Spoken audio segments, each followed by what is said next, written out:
دواړه سینې داسې غټې کړئ. سلام علیکم ګرانو دوستانو، په دې هیله چې روغ جوړ او خوشحاله اوسئ. په یوې نوې ویډیو کې درته ښه راغلاست وایم او هیله کوم چې چینل سبسکرایب او په خوا کې ورسره د ګونګړي نشان هم ووهئ تر څو زموږ راتلونکې ویډیوګانې په اسانۍ سره وګورئ. ورونو زموږ نننۍ ویډیو د هغو مېرمنو لپاره ده چې سینې یې کوچنۍ یعنې وړې وي او هر لباس چې اغوندي نو په ځان کې یې ښه نه ښکاري.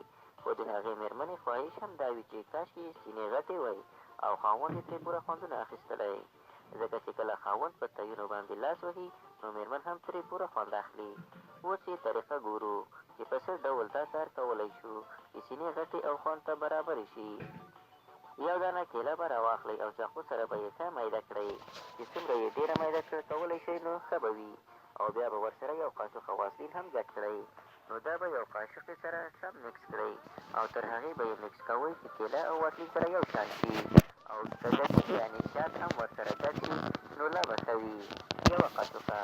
نو له دې سره به بیا سینو ته مالش ورکوئ د شپې لخوا مخکې له هغې چې ویدې شي. نو هفته کې دې 2 دفعې دا کار تکرار کوئ او د میاشتې دننه به داسې تیونه جوړ شي چې خپله مېرمن به هم ورته حیرانه وي. دا نسخه نجونې هم کارولی شي او واده شوې مېرمنې هم کارولی شي او بیا به هر ډول لباس سره سمې ښایسته ښکاري.